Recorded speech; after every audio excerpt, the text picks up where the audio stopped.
Mr. President, it's been more than a week since Hamas terrorists attacked Israel, killing more than 1,400 people and wounding thousands more. But every day, still, more horrifying stories and images emerge, depicting unspeakable atrocities. Just the other day, there was an interview with an Israeli father on CNN. The father said his 8-year-old daughter went missing during the attack. After 2 agonizing days, the father learned his little girl was dead.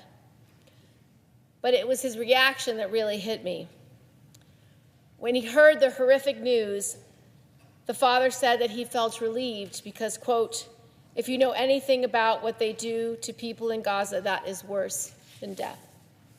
Can you imagine what it must be like to fear your loved ones, your sons, your daughters could be suffering, that they could be enduring a fate that's worse than death? As a mother, I cannot even imagine what it must be like to lose a child, let alone in this way, to see loved ones slaughtered, mutilated, and burned. But to see them taken hostage or paraded through the streets, to worry that at any moment they could be enduring unspeakable horrors, it's a pain that's inconceivable and seems impossible to bear. On Long Island, we have a family whose son was taken hostage. His name is Omer Nutra, and he's just 22 years old, not much older than my eldest. Omer was an honors student in high school, and he loves the New York Knicks. He deferred his acceptance to Binghamton University to spend a gap year in Israel and join the IDF. On the day of the attack, he was defending the Gaza border, but he was last seen being forcibly removed by the terrorists and has not been heard from since.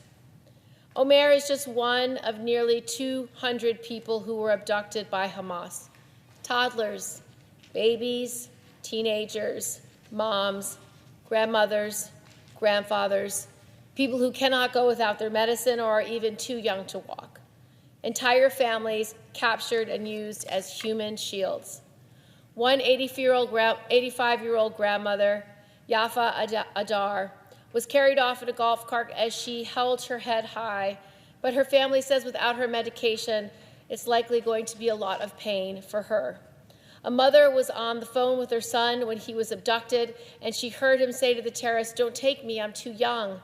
Another mother, Shiri Silberman Bibas, can be seen in her captor's video clutching her 2 young children, sheer terror in her eyes. 23-year-old Hirsch Goldberg Poland had his arms blown off from the elbow down before he disappeared near Gaza. A young woman was thrust brutally into the back of a truck, her hands cable-tied behind her back, blood streaming down her arms, legs, and her back. A Holocaust survivor in a wheelchair. Imagine surviving the Holocaust only to be taken hostage by terrorists. This is the kind of anti-Semitic violence Jewish people have faced for millennia. Until last week, many of these people were ordinary, peaceful people, just going about their daily lives, working, going to school, dancing at a music festival. But now we don't know what's become of them, and many of their families fear the worst. As the days wear on and the situation in Gaza becomes more desperate, the danger to those hostages only grows. Already, Hamas terrorists have threatened to execute hostages. As a U.S. Senator, my top priority is the safety and security of the American people, and I'm going to be working closely with the State Department to secure the safe return of the 13 Americans who are still unaccounted for, like Omer and Hirsch. But we will continue in this mission.